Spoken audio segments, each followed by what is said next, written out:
El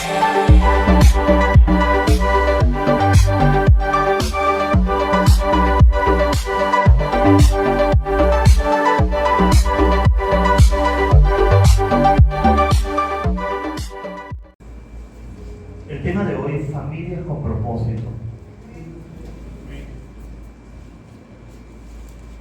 ¿Cuántas familias vinieron hoy? Levanta la mano, ¿cuántas familias vinieron hoy? Todas las familias. Mira, mi familia se quedó. Pero bueno, tú le llevas la palabra. Lo que yo más deseo es que esta palabra quede en tu corazón. Amén.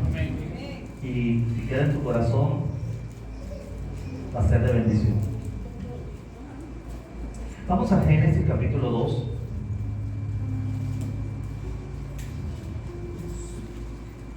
Verso 21 dice: Y Elohim hizo caer sobre el hombre un éxtasis y lo hizo dormir. Ahí dice un profundo sueño. Y tomó una costilla de su costado y cerró la carne en su lugar. Y del costado que el Señor había tomado del hombre, tomó una mujer y la llevó al hombre. Y el hombre dijo: esta es ahora hueso de mi hueso y carne de mi carne. Será llamado a varona, porque del varón fue tomada. ¿Cómo será llamada? Varona. Por eso dejará el hombre a su padre y a la madre y se unirá a su mujer, y los dos serán una sola carne. Amén. Estaban los dos desnudos, el hombre y la mujer, y no estaban avergonzados. Amén. El mismo concepto de familia aparece acá. ¿Sí? Dios crea al hombre y crea a la mujer y los establece en un lugar llamado el huerto. Dios crea tres áreas en su creación para que en una de ellas establecer su propósito. Él crea la tierra, todos los componentes, pero en la tierra crea un lugar llamado Edén. Pero dentro de Edén crea un lugar llamado el huerto. Son tres áreas totalmente diferentes. Dios no pone al hombre en la tierra. Dios no coloca al hombre en Edén. Dios coloca al hombre dentro del huerto, ¿sí? Y lo coloca, ¿por qué? Porque el huerto representa el propósito de Dios. Ahora usted me diría: pastor, pero el huerto era algo pequeño, era algo cerrado. Quizás dimensionalmente, proporcionalmente era algo pequeño, pero el huerto, allí estaba representado todo el código divino, todo el código de Dios, todos los secretos de Dios, todo el propósito de Dios. De hecho, el huerto significa deleite. Era un lugar donde el hombre y la mujer iban a tener un deleite en Dios. ¿Cuántos dan gloria a Dios?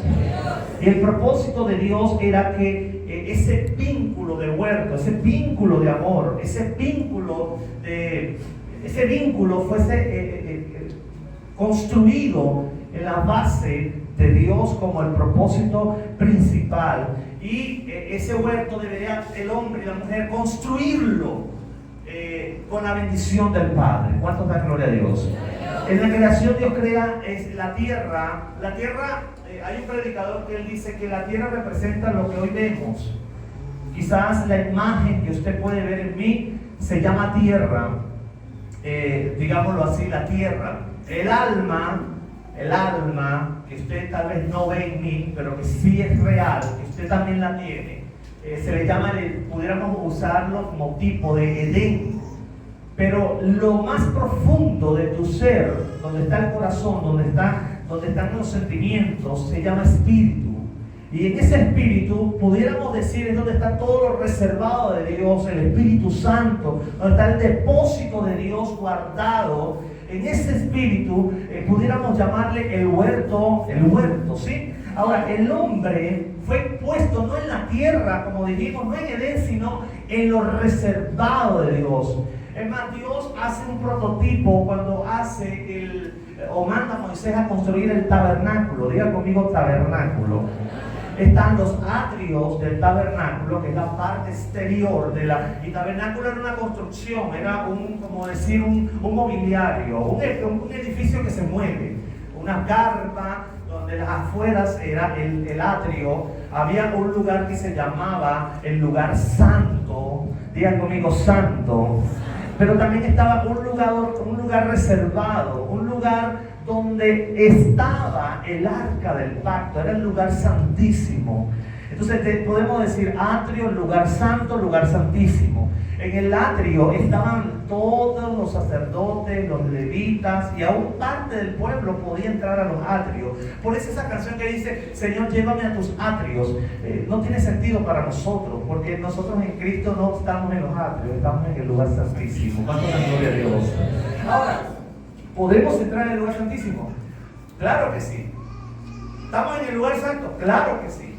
Pero Dios quiere no solamente que estemos en el lugar santo, disfrutando los beneficios de Dios, sino que podamos proyectarnos y entrar cada vez que podamos a su presencia, al lugar santísimo. Ahora, ¿qué había en el lugar santísimo que era tan importante? Era el arca del pacto. Diga conmigo, arca del pacto. Que le quede aquí. ¿Qué había en el lugar santísimo importante? El arca del pacto. ¿Por qué? Porque en el arca del pacto reposaba la misma presencia de Dios. Y cada vez lo enseño y cada vez lo predico. El lugar donde entraba una vez al año el sacerdote. Arriba del arca estaba algo que se llamaba el propiciatorio. Y el sacerdote en el día de Yom Kippur, el día de la expiación, él presentaba ofrendas por el pueblo. ¿Para qué? Se presentaba una vez al año para remisión del pecado del pueblo. Pero el pueblo se alegraba ese día, pero al siguiente día comenzaba a pecar nuevamente y tenían que ellos esperar un año más, diga conmigo, un año más, para presentar otra vez el sacerdote el sacrificio. Pero gloria a Dios por Cristo Jesús, que se presentó una sola vez y para siempre, para perdonar todos nuestros pecados y limpiarnos de toda maldad. ¿Cuánto le damos aplauso a Jesucristo por esa gran bendición? Ahora, volviendo al tema del huerto, el huerto es la creación del propósito de Dios. El huerto es la creación del propósito de Dios. Representa el primer e inmenso don de Dios que Dios le concede a la familia. Es más, es allí donde se establece la familia. No existe familia sin huerto. No existe familia sin el huerto. ¿Por qué? Porque en el huerto es el lugar de privacidad, donde tú construyes tu casa, tus hijos, edificas tu familia, aleluya. Y dentro de ese huerto, dice la Biblia que se paseaba ¿quién? ¿Quién se paseaba? El Señor, Dios. ¿Y hoy quién se pasea en mi casa? ¿Quién se pasea en mi casa? El vecino, la vecina de al lado, la gente que no conozco entra a mi casa. No, en mi casa no es. En mi casa no quiere decir que no somos hospitalarios, somos hospitalarios. En nuestro hogar puede llegar cualquier persona, pero no toda persona, pero puede llegar a alguna persona a visitarnos, alguien que tal vez no es cristiano y necesita ayuda, nosotros se la brindamos. Pero en mi casa, en las decisiones de mi casa, en las decisiones íntimas de mi casa, participamos los miembros del huerto, incluyendo a Dios. ¿Cuántos de Dios? ¿Quiénes son miembros del huerto? Mi esposa, yo, por supuesto, mi esposa y Dios. O Dios, mi esposa y yo. Ahora, la Biblia expresa en el capítulo 2, versículo 8, estamos en Génesis 2, dice que y Adonai Elohim plantó un paraíso, dice acá, un huerto en Edén, al oriente. Y el Señor puso allí el hombre que había formado. Ahora bien, ¿qué Dios le dice al hombre? Vamos a Génesis capítulo 1. ¿Sí? Me estás ayudando, ¿verdad, Jonathan? Versículo 28. Dice la escritura, y Elohim, el Señor, los bendijo y le dijo, fructificad y multiplicad. ¿Cuál era la bendición? Fructificad y multiplicad. La bendición que hay en el huerto es una bendición de fructificación y de multiplicación. De hecho, Jesús cuando le entrega los 5 panes y los 2 peces, dice la Biblia que hubo una multiplicación. Pero antes de la multiplicación, Él hizo lo que el Padre hizo, lo que Dios hizo en Génesis. ¿Qué hizo con los 5 panes y los 2 peces? Los bendijo. O sea, que reciba esto, toda multiplicación en tu vida no viene si no hay una bendición de parte de Dios. O sea, lo que Dios bendice lo multiplica. Lo que Dios bendice lo ensancha. Lo que Dios bendice le da expansión. Dios es el experto en expandir, en bendecir, en multiplicar lo poco que tienes. ¿Por qué? Porque Él es el dueño de la bendición. Dice la Biblia que la bendición de Jehová es la que enriquece y no añade tristeza con ella. O sea, cuando una persona dice estoy bendecido, se le nota. No estamos hablando de dinero, estamos hablando en toda la área integral. ¿Por qué? Porque en el huerto está la bendición y en el huerto hay deleite. ¿Cómo pueden existir familias con propósito si no hay deleite? ¿Cómo pueden existir familias con propósito si no hay multiplicación, si no hay bendición? La Biblia enseña que el propósito de Dios es la bendición. Gloria a Dios. ¿Cuánto da gloria a Dios? En el huerto hay bendición. Ahora, la bendición la había dado Dios en el huerto. En Génesis 1:28. Y dice la Escritura, fortificado, multiplicado. Y dice, llenen la tierra, sojúzguenla, dominen, gobiernen sobre los peces, las aves y todo ser vivo que se mueve sobre la tierra. Ahora bien, ¿qué es el propósito de Dios? Pregúnteme, pastor, ¿qué es el propósito de Dios? Diga, ¿qué es el propósito de Dios? Hay gente que piensa que el propósito de Dios es de manera personal. Hay gente que dice, yo tengo un propósito de Dios, mire, más grande que el del pastor. Hay gente que dice, yo tengo un propósito más grande que el que está al lado mío. Todos tenemos propósitos, pero miren, yo, las profecías que Dios me ha dado a mí. Y estamos equivocados en el propósito de Dios. O quizás, como tal vez no comprendes qué es el propósito de Dios, es algo inalcanzable, no lo puedes lograr, es imposible alcanzar el propósito de Dios. El propósito de Dios es la puerta de la bendición para mi familia. ¿Cuál es el propósito de Dios?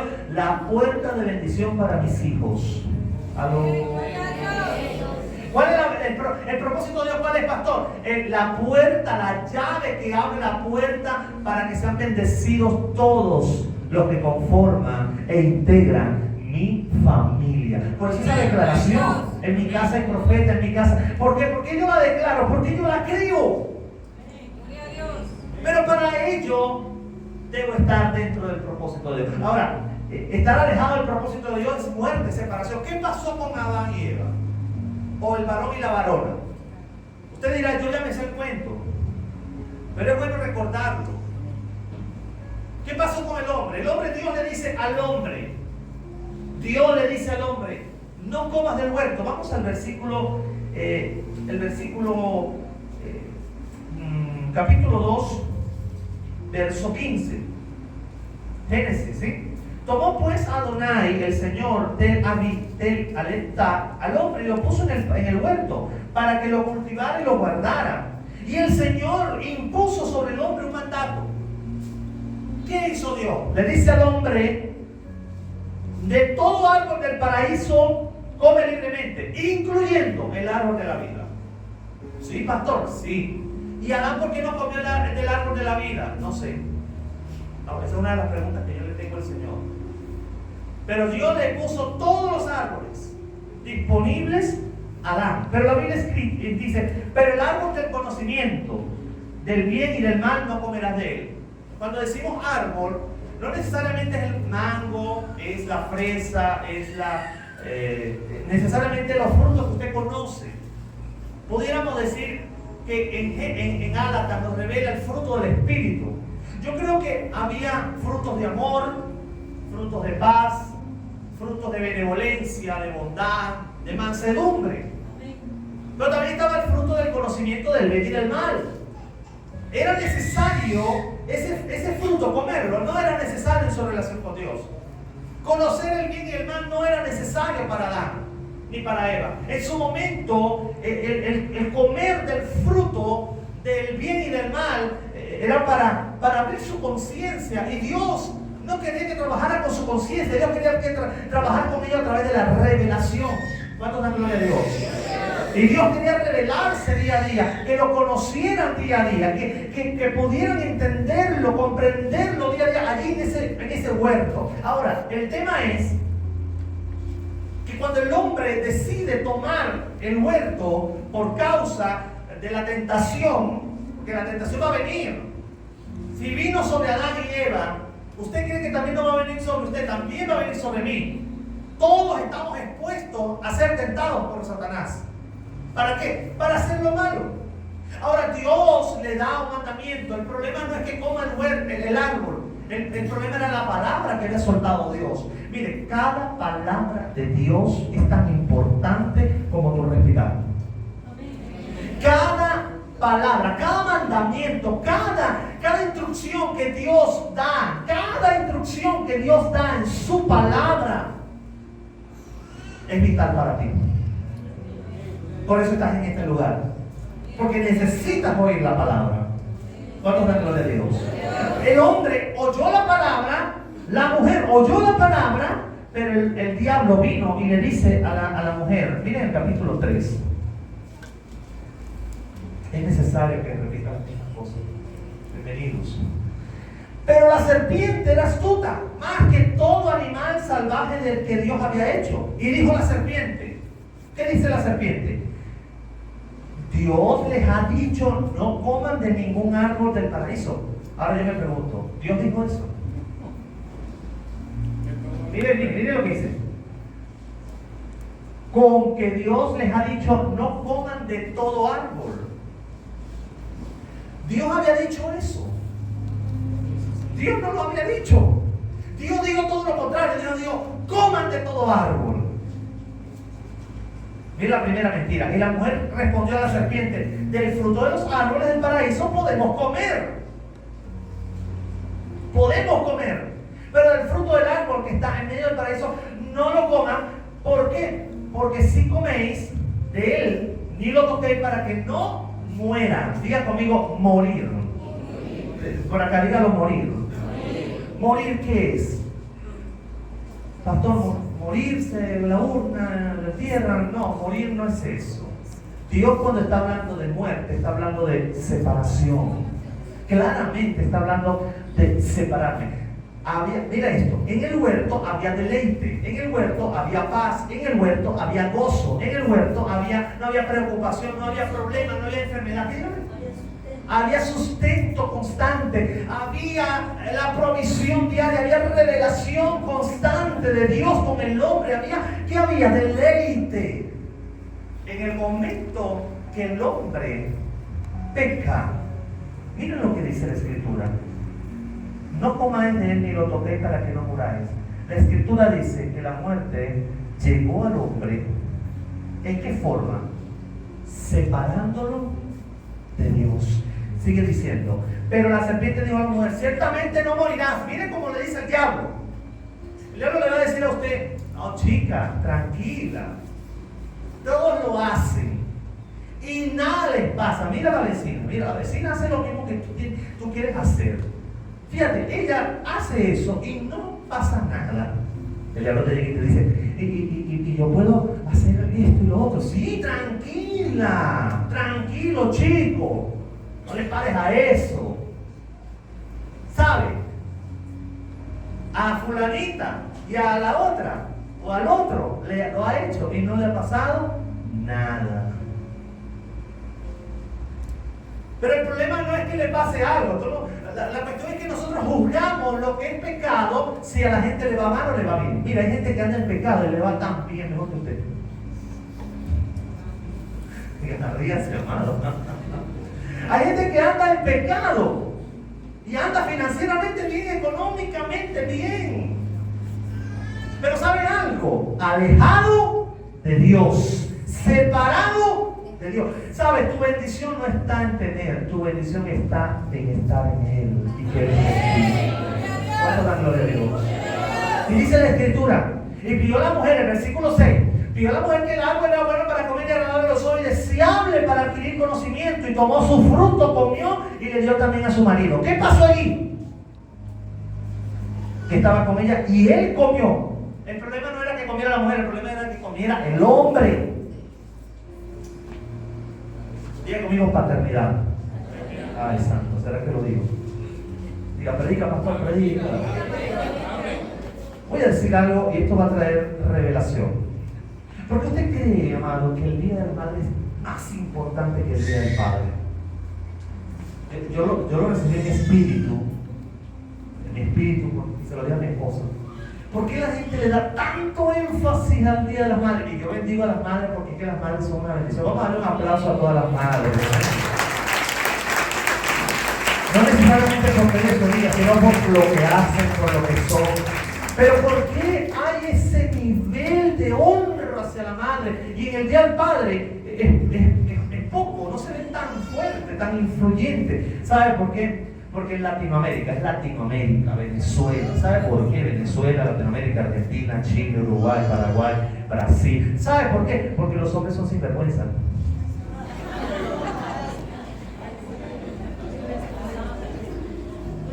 La cultura del mundo, la cultura del mundo hace entender que el hombre es un irresponsable. Por eso es que los movimientos feministas son tan fuertes en Latinoamérica. ¿Por qué? Porque las mujeres crecieron sin padre, crecieron producto de una violación, crecieron. Mi papá es un hombre casado con otra mujer, no con mi mamá. Fue una situación aquí. Y nace esa cierta rabia, esa cierta en hijos. Y claro, gloria a Dios por Cristo, gracias a Dios. Mire, de verdad, gracias a Dios por Cristo. Levante la mano y diga, gracias a Dios por Cristo, porque le da paternidad e identidad a su vida, madre. Pero en el mundo hay una cultura resentida, hay una cultura de odio hacia el machismo, hacia el hombre. ¿Por qué? Porque el mismo hombre lo ha creado. Gloria a Dios por los hombres responsables que están en esta iglesia. Gloria a Dios. Pero escucha esto. El mandamiento Dios no se lo dio a la mujer, Dios se lo dio al hombre. ¿Sí? Dios se lo dio al hombre, el mandamiento. Oye, el mandamiento. No, ¿qué? Ay, de los superhombres. No. El hogar es de dos. Amén. Los dos construyen una casa, los dos son responsables. Amén. Ahora, el tema es que ¿por qué es tan importante el Día de las Madres y no tan importante el Día de las Madres? Porque la mamá es la que pare, cría, y cuando está sola es papá y mamá a la vez. Y yo bendigo a esas mujeres. Y yo las honro en este día. Más mujeres que han salido, como yo admiré siempre a mi suegra. No crean que yo la odié siempre, yo la admiré siempre. Yo admiré siempre a mi suegra. Mire, Milena me contó de que, bueno, de chiquitos ellos crecieron viendo a su mamá trabajando acá, trabajando allá, trabajando acá. Y los fines de semana cuando ella llegaba con bolsas de pan, de comida, leche, y se los ponía en la mesa. Y mamá, ay, qué bendición, porque su mamá se iba todo el día, desde las 7 de la mañana hasta las 8 de la noche, 6 de la tarde, 8 de la noche, para traer el sustento a la casa. Ahora, el mundo ve esta situación y dice, qué padres tan sinvergüenza. ¿Cuántos están de acuerdo conmigo? Ahora, ¿cuándo pasa lo de la paternidad? En Cristo somos una criatura, sí, en Cristo somos una criatura.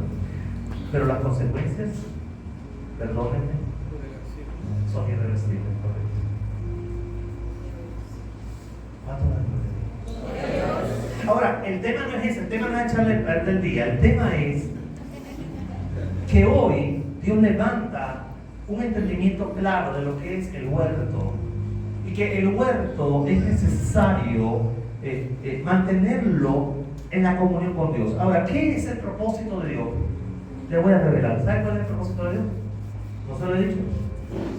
El propósito de Dios es Dios en sí mismo. ¿Cuál es el propósito? Dios tiene un propósito conmigo tan grande. Sí, Dios. La gente piensa que el propósito de Dios es algo aislado, es algo fuera de lo común, es fuera de todo interplanetario, es marciano, es qué sé yo, es de la tierra, es de la luna. Mire, yo tengo un propósito, hermano.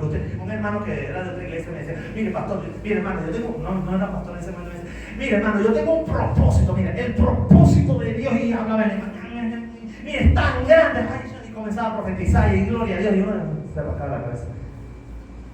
Pero ahora yo entiendo que el propósito de Dios no es una profecía, es Dios en sí. Quiere decir, escúchame, que en tu casa, si no está Dios, no hay propósito. casa no está la comunión con el Padre y su Hijo Jesucristo, no hay propósito. Porque el propósito es Dios. Por Él fueron creadas todas las cosas. ¿Tú crees que las cosas fueron creadas para ti? No, las cosas fueron creadas por Él, para Él y en Él. Toda la gloria es para Él. O sea que el hecho de que tú te comprometas con Dios un minuto de tu tiempo, una hora de la semana, eso no quiere decir que tú le estás dando todo a Dios. No, Señor. Dios no quiere un día a la semana, Dios quiere todos los días de tu semana para Él. Dios no quiere algunas cosas de ti, Dios quiere todo de ti, porque Él es el propósito de Dios para tu vida. El tema es que tú debes lograr llegar al nivel de que tu vida sea para la alabanza de la gloria de su gracia. ¿Cuánto es la gloria de Dios? Génesis, hablamos del mandamiento, ciertamente morirá, separación. El hombre sale del huerto. Cuando el hombre peca, sale del huerto. Ahora, ¿dónde cree usted que salió? ¿Para dónde salió? Para el Edén. Estaba en el huerto, dentro del Edén, en la tierra. ¿Para dónde Dios lo botó? Para la tierra. En el huerto todo se daba, solito. En la tierra el hombre tenía que ¿qué? Trabajar. Y dice, con el sudor de tu frente comerás el pan. Ya es lo que vemos. ¿Usted cree que el trabajo fue diseñado en el huerto? No, el trabajo es producto del pecado del hombre. Porque fue sacado del huerto a la tierra. Y en la tierra era una necesidad. Ahora el hombre necesita, ya no tiene esa comunión con Dios, sale la comunión con Dios, se separa de Dios. Ahora el hombre para poder, eso está en Isaías, eso está también en Jeremías, para poder tener una comunión con Dios debe invocarlo. Diga conmigo, invocarlo. En ese momento no se invocaba a Dios, en ese momento Dios estaba presente. En el huerto Dios está presente. Te voy a decir esta palabra. Cuando Dios está en tu casa está Dios presente siempre. Siempre. Ay, Dios, necesitas un altar y necesitas hacer esto y poner aquí, poner un cuerno y poner las 7 lámparas y poner una bandera y poner qué sé yo, 1000 cosas. ¿Cómo se llama? Un estandarte, y para que Dios se entienda que Dios está allí. Miren, en mi casa no hay nada de eso y Dios está presente allí. ¿Saben por qué? Porque Dios es el propósito de mi hogar. ¿Cuánto da gloria a Dios? Y levante la mano y diga, Dios es el propósito de mi vida y de mi casa. ¿Cuánto da gloria a Dios? Ahora el hombre, para ser bendecido, tiene condiciones. En el huerto estaba bendecido. En el huerto, imagínense que yo estoy en la alfombra y la alfombra es el huerto. En el huerto, en la alfombra, estaba bendecido. Aquí tenía condiciones. Esta es la tierra. Tenía condiciones. Se le impuso los 10 mandamientos. Se le impuso condiciones. Para que te vaya bien tienes que honrar a tus padres. Para que te vaya bien tienes que diezmar. Para que te vaya bien tienes que hacer esto. Para que te vaya bien tienes que hacer lo otro. Y le impuso ciertas cosas, ciertos mandamientos que son bendición. Aleluya. Pero hay algunos mandamientos que no eran necesarios dentro del huerto. Porque en el huerto fluía la bendición sola. ¿Cuánto la gloria de Dios? Y en muchas ocasiones para Dios bendecir, tuvo que buscar a hombres. Por ejemplo, Abraham. Pero Dios bendijo a Abraham. Lo bendijo porque lo buscó. Pero no porque estaba en el huerto. ¿Por qué Dios bendice a Isaac? Porque era hijo de Abraham y Dios se reveló a Isaac. Dios se reveló a Jacob. Dios se reveló a los profetas. Dios se le reveló a los hijos de Israel. Dios se le reveló a Moisés. Pero en el huerto no había necesidad de eso. En el huerto era una comunión profunda.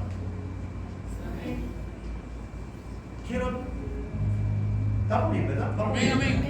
¿Qué es el arca del pacto? Era un cofre sagrado, ya lo habíamos dicho. El arca del pacto estaba ¿dónde? ¿En qué lugar? ¿En el santo, en el santísimo o en el otro? Atrio. Señor, llévame a tus atrios. Yo no quiero que el Señor me lleve a sus atrios.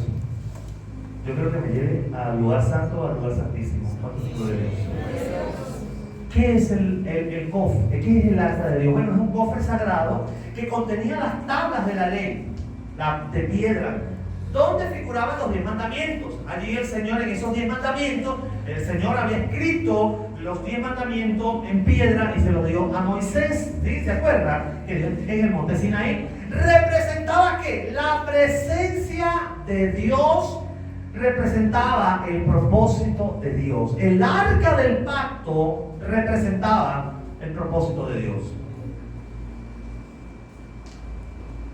Tener el arca de Dios en la casa era bendición, estabilidad económica, fluir espiritual, salud. El arca del pacto era el verdadero shalom que el mundo necesitaba después que Adán y Eva salen del huerto.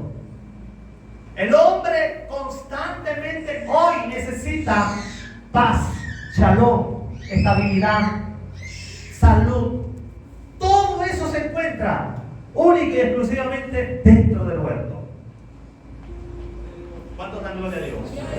Hoy el hombre en pleno siglo XXI, confundido, no entiende tantas ideologías, tantas filosofías que salen del mundo, que tú puedes ser mujer si eres hombre, que tú eres mujer y tú no sabes qué eres, si eres binario o no binario. El hombre anda desorientado. El hombre anda con una descoordinación tremenda. ¿Sabes por qué? Porque no está dentro del huerto. No está en el propósito de Dios. Ahora, el arca del pacto era lo que se asemejaba al huerto. Y en esa arca es la presencia misma de Dios. Pero ¿sabes algo? Hubo dos personas que tuvieron la oportunidad de tener el arca dentro de sus casas. Una se llama Abinadab. Abinadab, yo quiero que vayamos a 1 de Samuel, capítulo 7. Esto se va a poner poderoso. Ya les di la introducción. Ahora vamos para la predica. Vamos a Abinadab. ¿Quién era Abinadab, pastor? Abinadab es alguien interesante, pero representa un hombre que estaba, aunque tenía el arca en su casa, estaba bajo maldición. ¡Qué tremendo! Dice la escritura: fueron entonces los hombres de Kiriat Jearim e hicieron subir el arca del Señor a la serranía y la colocaron en la casa de Abinadab y la consagraron a Eleazar su hijo para que guardara el arca del pacto del Señor.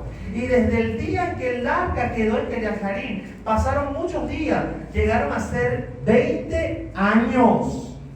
¿Cuántos años estuvo el arca en la casa de Abinadab? Pero dígalo de verdad, no se me duerma. ¿Cuántos años? Está dormido, ninguno está dormido. 20 años. El arca, la presencia de Dios, el huerto. ¿Sabes lo que son 20 años? Impresionante, más que Adán y Eva, puedo decirlo. El arca del pacto permaneció 20 años. ¿Y sabe quién murió por mover el arca? ¿Sabe cómo se llamó? ¿Y sabe de quién era hijo Usa? Y eso me voló la mente de la cabeza. Era hijo de Abinadab. O sea, el tipo no pudo discipular a sus hijos. El tipo tenía el arca del pacto como un parapeto, como un aparato, como un cofre. Tenía el arca del pacto en su casa como algo inútil. Yo no sé qué está refiriendo. ¿Cuánto da gloria a Dios?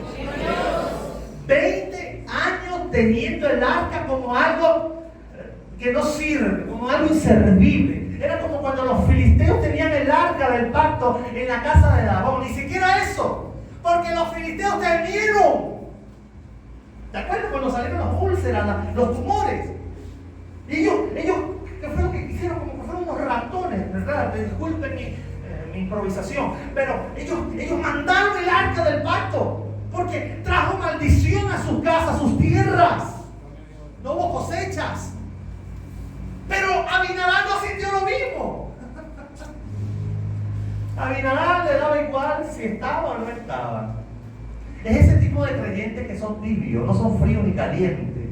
Yo hallo a los filisteos como los fríos, pero Los fríos son esos demonios que creen y hasta tiemblan. Los cristianos creen y no tiemblan en nada. Gloria a Dios. Los cristianos a veces pecan y no sienten temor ni remordimiento de nada. Dios tenga misericordia de nuestras vidas. Los filisteos, al ver el arca que estaba haciéndoles daño, dijeron: no, vamos a devolverla. Ay, aquí está Dios. ¿Cuánto dan gloria a Dios? Y aunque eran enemigos de Jehová, reconocieron: no, somos enemigos de Jehová, pero Jehová nos está hiriendo. ¿Abinadab no? ¿Abinadab? ¿Está la carta, no? Enciérrenla. 20 años, hermano. Abinadab y su familia no tenían conocimiento de Dios. Abinadab, aunque tenía el arca, no tenía el temor de Dios. No activaron la obediencia para la bendición. No discipularon a sus hijos. No formaron el corazón de familia de altar. No formaron el corazón de sus hijos. No le enseñaron el valor del arca. Fue una familia sin bendición de Dios. Puedo decir una familia sin propósito. Porque Dios no estaba allí. Y aunque Dios estaba allí, ellos no tenían cuidado. Ahora yo le quiero decir algo. Hay gente en Dulce Refugio. Hay gente en este lugar que dice: yo creo en Dios. Yo lo hago a mi manera. Tú eres una Abinadab. Yo voy a la iglesia, pero para mí es igual si estoy o no estoy, si voy, si el pastor va, si se hace o no se hace el culto.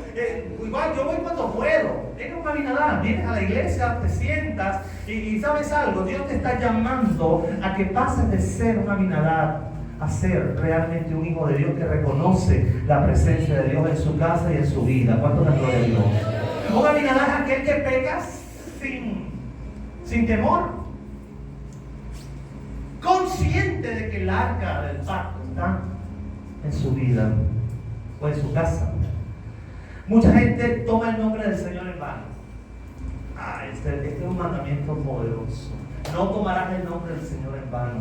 No, yo creo en Dios. No, Dios para mí Dios no es todo. Mentira. Si fuera todo, por favor.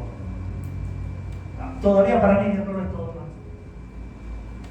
No lo es todo. Estoy en eso. Ayúdenme en oración.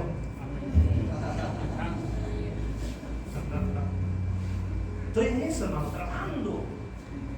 Quiero que Dios lo sea todo. Todo, que toda mi vida dependa de Él. Toda, absolutamente toda. Yo no estoy diciendo que voy a dejar de hacer o de quedarme así como que en el modo levitación, qué sé yo, meditación, ¿no? O voy para allá como los monjes tibetanos. No, nada que ver. Estoy hablando de mi confianza, de mi relación con Dios. Cada día debe ser mejorada. Amén. El domingo que viene tiene que haber una versión mejorada de mí y de ti. Porque si Dios está en tu vida, esta palabra tiene que hacer algo en tu vida. La gloria de Dios. No puede ser una Abinadab que solamente se sienta a ver qué me tira el pastor. A ver cuál es la alabanza. Ay, no me gusta la alabanza con pista, yo la quiero con el teclado. Perdona. Esto es lo que hay. Aquí se alaba no con teclado, no es con música, es con tu disposición y tu corazón. Y Dios está presente. ¿Cuánto es la gloria a Dios? ¿Cuánto es la gloria a Dios? Esta familia es un vivo ejemplo de los cristianos de esta época. De estar cerca de Dios, pero no ser bendecidos por Dios. Porque sencillamente tienen a Dios abandonado. Una cosa es estar con Cristo y otra muy diferente es estar en Cristo. Todas las cosas son nuevas cuando tú eres una nueva criatura. Ahora, hoy las familias, para que entren en el propósito de Dios, necesitan a Cristo. ¿Cuánto te gloria de Dios? Pastor, ¿cómo yo puedo ser bendecido y entrar en el propósito de Dios? Bueno, teniendo a Cristo realmente en tu mente y en tu corazón. Que no se te quede aquí en la mente, solamente conocer que hay una iglesia, hay un pastor y hay un pastor que es gordito y que predica todos los domingos. Eso es mero conocimiento, eso no es tener a Cristo en tu corazón. Tener a Cristo en tu corazón es decir, de modo que yo soy nueva criatura. Lo que vivo ahora lo vivo en la fe del Hijo de Dios. Mi vida está llena de Dios, yo camino para la gloria de Dios. Y mi familia y yo serviremos a Jehová. Esa es una persona que está llena de Dios. ¿Cuánto es la gloria de Dios? Y yo sé que aquí hay gente de Dios. Solo Cristo es la solución de tus graves problemas. Solo Cristo. Ahora, Cristo no es un mago con una varita mágica que va a decir, solucionado tu problema. No, es que Cristo es la solución del problema pasado. ¿Cuál? El de Adán y Eva. Él resuelve porque tú estás fuera del huerto. Ahora en Cristo hay un portal, hay una puerta, hay un puente que te conecta nuevamente a ese lugar santísimo, a esa arca del pacto, a ese huerto. ¿Cuánto da gloria a Dios? Y por eso yo veo a un Pablo diciéndole a la gente, a un carcelero, cree en el Señor Jesucristo y serás salvo tú y tu casa. La religión dice, mire, sálvese usted solo. La salvación es solo. Usted puede perder su salvación. Mira, ¿sabes algo? La salvación no es para ti solamente, es para tu familia también. Si tú entras al huerto, estás incompleto. Tú tienes que entrar con tu familia al huerto. El huerto no se puede entrar solo. Aunque puedas entrar solo, pero tienes que tener un corazón ardiente de pasión por Dios y amar a tu familia, amar a esa mamá que tú hoy le vas a hacer todas las cosas, le vas a decorar. Pero dile a tu mamá, mira, el regalo más grande que te puedo dar es a Cristo en tu corazón. Dile a tu mamá, el regalo más grande que te puedo dar es que tú entres conmigo en el huerto. ¿Y sabes por qué tienes que entrar en el huerto? Porque afuera hay perdición, pero adentro del huerto está la bendición de Jehová que enriquece en años de tristeza. Los bendecidos, ese es el mensaje. Hay una contracultura tremenda. Está diciendo, mira, tú no importa, tú vas a llegar al cielo como sea, eso no importa. Lo importante es que tú tengas la confianza en Dios así, un diosecito. No, por favor. Cristo es contundente. Me encanta Cristo porque él dice, la luz vino al mundo. Los hombres amaron más la tiniebla que la luz porque sus obras eran malas. El que cree en mí, tiene la vida eterna. El que no cree, la condenación está sobre él. Por eso es que cuando ahorita los HDR no podemos ser, hay que ser amigables, sencillos, hay que unas reuniones amables, apetecibles, lindas, tortas, refrescos, qué sé yo, todo lo que usted le vaya a dar a la gente, compartir con ellos, pero séale claro a la gente, tú tienes un problema y la única solución a tu problema se llama Cristo. ¿Cuánta gloria a Dios? ¿Cómo es eso? ¿Cómo se Bueno, recibiéndolo en tu corazón, creyendo por fe y caminando en poder, porque Él constantemente tiene una palabra en su boca. Se llama sígueme. Sígueme. Sígueme. Sígueme. Dígale que está a su lado, Dios me dice sígueme. Dígale, Dios te dice sígueme. Dios me dice sígueme. Vamos, dígale. Ahora, Cristo es el huerto. Óyeme, ¿qué más es Cristo? Cristo es el huerto. Cristo es el árbol no de la ciencia del bien y del mal, sino el árbol de la vida. Amén. Cristo es el árbol que da 12 frutos. Y sus hojas son para la sanidad de las naciones, para la sanidad de la familia. ¿Sabes? ¿Tú quieres que tu familia se sane? Come de Cristo. ¿Tú quieres restaurar tu hogar? Come a Cristo. Porque la Biblia dice que las hojas del árbol, que es Cristo, el árbol de la vida, sirven para la sanidad de las naciones. Y naciones, etnos, familias. Dios tiene el poder tan grande para restaurar tu familia de 0 a 1000. ¿Cuántos dan gloria a Dios? Ahora, Jesús dijo, sin mí nada pueden hacer. Ahora bien, la contraparte de Aminadab es Obed-Edom. Ya conmigo, Obed-Edom. Qué lindo. Uno de los personajes más maravillosos del Antiguo Testamento no es ni siquiera Eliseo, perdóname, con todo respeto. O Elías. Ellos son formidables, yo los amo también y converso con ellos, una bendición, yo los leo. Pero para mí una de las personas más formidables, aparte también me gusta mucho Icabod. ¿Cómo se llama? El hijo de... ¿Cómo se llama? No, el de Crónica, el que oró al Señor y Jabes, me encanta Jabes. Pero, muy poco he predicado de Jabes. Un día esto voy a predicar de Jabes.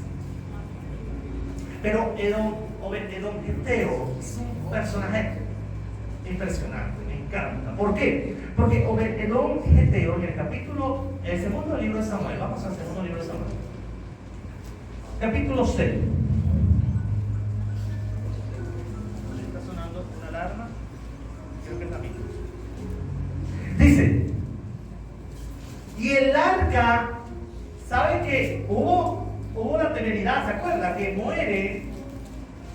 el hijo de Abinadab, Usa, murió. ¿Por qué? Porque los bueyes tropezaron con el arca y él la sostuvo. Y al tocarla, sin conocimiento de Dios, al tocarla, murió irremisiblemente. Ahora, David se disgustó porque él iba con su perolera, él tenía todo el concierto armado, las alabanzas, las trompetas, los timbales, todo preparado para meter el arca a Jerusalén, a la casa y llevarlo allá a Jerusalén. Pero cuando muere Usa, David dice: oye, esto está mal, ¿qué hicimos mal? ¿Será que no hubo discipulado en la casa de Abinadab? Porque dice, se disgustó. No se disgustó con Dios, yo creo que se disgustó con Abinadab. Chicos, ¿cómo se va a morir tu hijo? ¿Cómo va a tocar al arca así tan despedidamente?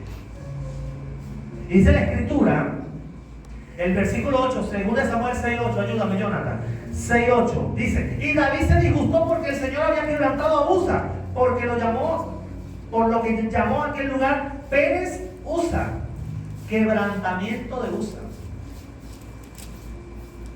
Pero aquel día David tuvo temor del Señor y dijo: ¿cómo podrá venir a mí el arca del Señor? ¿Cómo podrá venir a mí el arca del Señor? Y David no quiso trasladar el arca del Señor consigo a la ciudad de David, sino que hizo llevarla a la casa de Obed-edom Eteo. Y el versículo 11, grábeselo aquí en la mente. ¿Quién es Obed-edom? Miren lo que pasó. Y el arca del Señor estuvo en la casa de Obed-edom Eteo. ¿Cuántos meses? No, ¿cuántos meses? Digo de verdad. ¿Cuántos meses? 3 meses. Ahora compare, 20 años, ¿cuántos meses son? 20 años, ¿cuántos meses son? Sácamelo por meses. ¿Cuánto? 240 meses. ¿Y cuánto tuvo Obed-edom? 243. 243. Yo le digo algo, con 240 meses Obed-edom fuese hecho el hombre más poderoso. Yo creo que fuera superado a Salomón. Hermanos, ¿saben lo que son 240 meses con el arca? Y el tipo. Pero Obed-edom, dice, y Obed-edom Eteo tuvo 3 meses el arca, y dice, y bendijo el Señor a Obed-edom y a quien, y a toda, diga conmigo, y a toda su casa. Wow. Esa bendición no es algo mágico. Esa bendición tiene que ver con la edificación de Obed-edom a sus hijos, a su esposa y a todos los que estaban alrededor de él. Yo me imagino que este era el arca, vamos a suponer, este era el arca. El arca. Pongo esa mesita, esta es el arca. Ejemplo, hermano. Cuidado, que se estaba botando. Y él la puso en el medio de su casa. ¡Wow! Tengo el arca del pacto. Vamos a ver qué es el arca del pacto, niños. Vamos a aprender qué es el arca del pacto. Primer día 1. ¿Qué es el arca del pacto? Un cofre de oro. Mira dónde están las tablas de la ley. ¿Y qué más era lo que había? El maná y la vara de Aarón. Ay, mira cómo está. Mira la vara de Aarón. Mira, vamos a ver la vara de Aarón. Y me obedeció. Y el maná, mira el maná ahora. Qué lindo. Verá mi amor. Mira mis hijos. Ay, y cuando se iban a acostar todos se quedaban contemplando el arca. Señor, gracias porque el arca está aquí. Señor, temor de Dios hay en mi corazón. ¿Sabes? Yo no pecaré contra ti. Tus dichos están en mi corazón para no pecar contra ti, Señor. Y cantaba salmos, se ponía, porque él era cantor. Diga gloria a Dios, diga gloria a Dios. Y comenzaba a cantar. ¿Qué canción cantaría usted? Vamos a ver, cuando está en la presencia de Dios, ¿qué alabanza canta usted al Señor? Vamos a ver. ¿Cuál canción canta usted, vamos? Pues, pero no, sí, la canta, ahí cántela. ¿No? Una canción que usted le canta al Señor. Al Señor. ¿Aló? Recibe toda la gloria, por ejemplo, ¿verdad? Y cuando yo estoy en mis momentos, le digo al Señor, puede oscurecer, puedo ser rodeado de lo que nunca esperé. ¿Cómo dice el coro? Tú has sido fiel, Dios ha sido fiel, su fidelidad nunca acabará, permanecerá, siempre crecerá. Él ha sido fiel y por siempre lo será. Y yo me imagino desde ahí a Obed-edom cantándole al Señor con el arca. Día 2, cada día, día 21, fin del ayuno intermitente. No, día 21, estaba más profundo. Cuando de pronto la esposa de Obed-Edom se para y ve a Obed-Edom tirado en el suelo llorando. Mes completo, día 31, se para la esposa de Obed-Edom, y Obed-Edom se para y ve a la esposa tirada llorando con todos los niños alrededor. Mes 2, se paran todos en familia y comienzan a leer y a leer las escrituras y comienzan a leer y a compartir la palabra, los hechos poderosos del Señor, y el Señor descendía y los llenaba y comenzaban a ver visiones y lo que iba a pasar y cómo se iba a construir el templo, y él le comenzaba a profetizar a su Señor: tú vas a ser un oficial del templo, tú vas a ser un cantor del templo. Hermano, levante la mano, usted no me está entendiendo, mi amado hermano. Él comenzaba a profetizarle a cada uno de sus hijos y le decía: en mi casa no hay muerte, en mi casa hay vida. Y ellos alrededor del arca daban gloria y honra al Señor. Y de repente llegaban los cheques, de repente pagaban la deuda, de repente llegaba una bendición, bolsas de comida, de repente habían en la cuenta del banco, no cesaba la bendición de llegar y de llegar. ¿Sabes por qué? Porque él tenía el propósito de Dios en su casa. Pero hay gente que es una cosa aquí y otra cosa en la casa. Hay gente que es bien evangélico aquí adentro y tienen cara de religioso, y cierran los ojos, y allá en la casa puro Netflix, puro Netflix. Perdóname, mi hermano, tú no tienes ningún arca. Tú tienes de broma la salvación, y de broma, porque es gratis, porque es gracia. Pero no esperes bendición de Dios, porque la bendición de Dios es para aquellos que le temen y les hace conocer su pacto a aquellos que le temen. Y Obed-Edom, te presento Obed-Edom, ese era el tipo que tenía su familia alrededor, aleluya, alrededor del arca del pacto. Y amaron tanto a Dios que la Biblia dice que todo lo que hacían prosperaba. Seguro que sembraban la tierra y prosperaba. Seguro que hacían cualquier negocio, y cualquier negocio que hacían prosperaba. Porque el arca del pacto no era un parapeto, no era un aparato, era la viva presencia de Jehová Dios. Cuando la gloria de Dios. El arca del pacto duró 3 meses. Y con solo 3 meses, toda su vida y su familia fue bendecida hasta la posteridad. Fue obediente a las instrucciones. El propósito de Dios era cuidar y sostener la presencia de Dios. ¿Cuál es el propósito de Dios? Que cuides tu casa. Que cuides la presencia de Dios en tu casa. No que cuides el internet para que no te lo vayan a cortar. No que cuides que no se te vaya el agua, no que cuides que se te vaya la luz, no que cuides a veces tonterías. Cuida que no se te vaya la presencia de Dios, el wifi verdadero. Es un claro ejemplo de una nueva criatura que ha nacido del agua y del Espíritu. Bastó 3 meses para que su casa fuera bendecida con toda bendición de Dios. Efesios 1:3 dice: bendito el Dios y Padre de nuestro Señor Jesucristo. ¿Qué hizo Jesucristo? Nos bendijo con toda bendición espiritual en los lugares celestiales en Cristo Jesús. Dale un aplauso fuerte a esa bendición.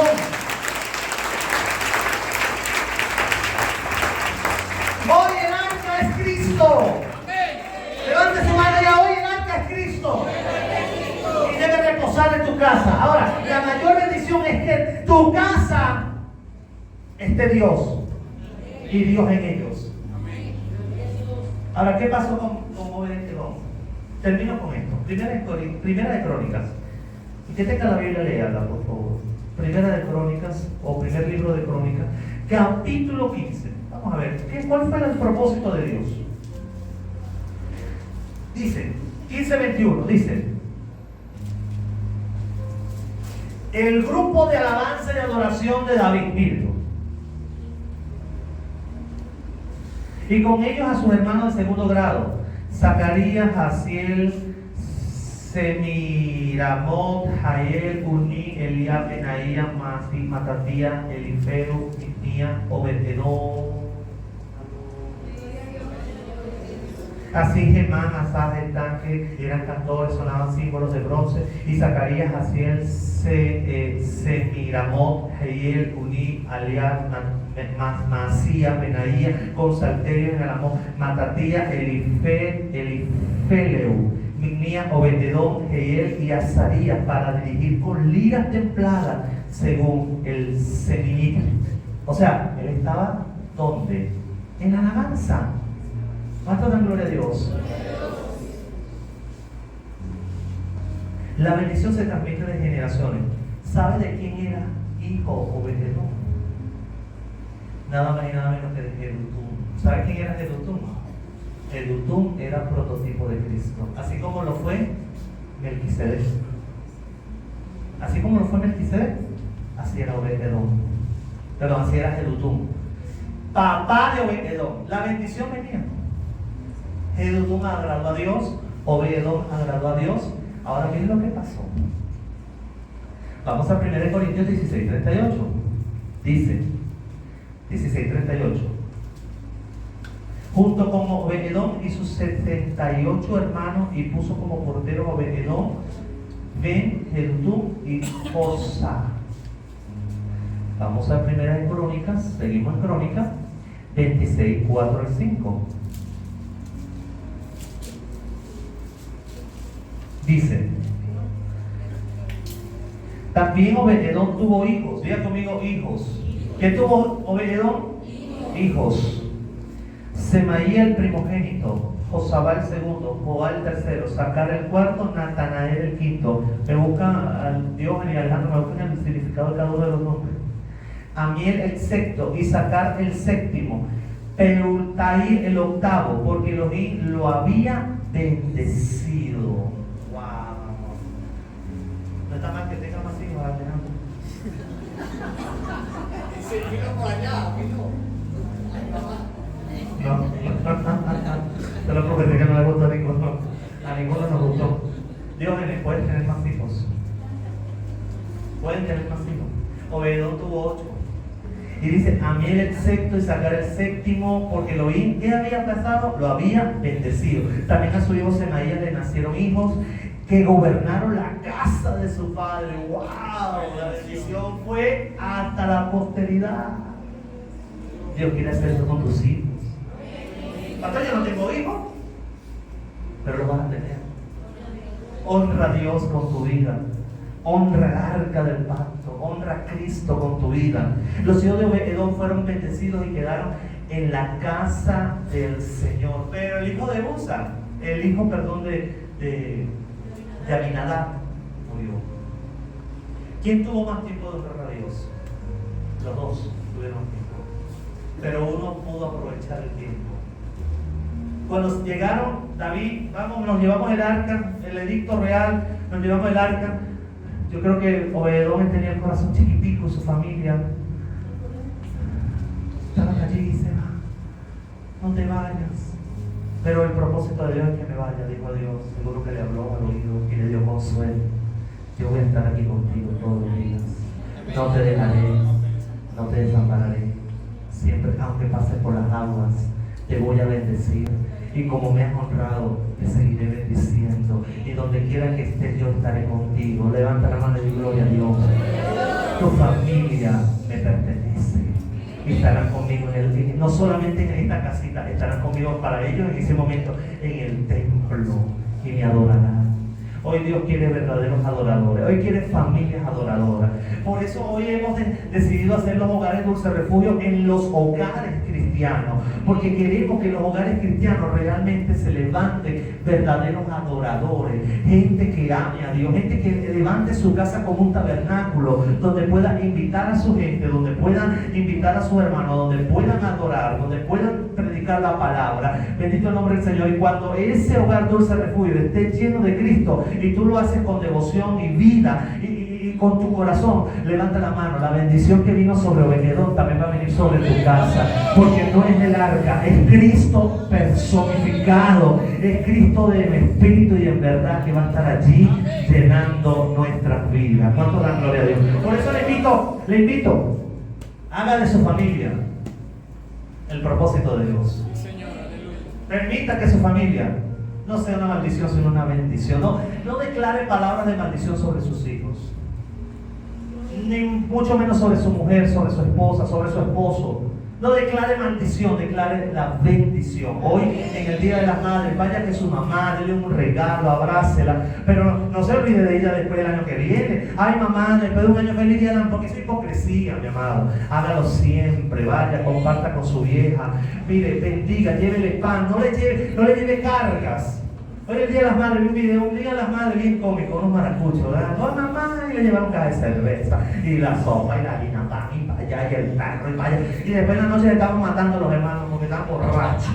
Y la pobre mamá con la tensión baja ya muriéndose. Eso no es honra, por favor. No le quedó ni sopa a la mamá. Si ve el video, se goza. Yo lo vi primero. Póngase de pie, por favor.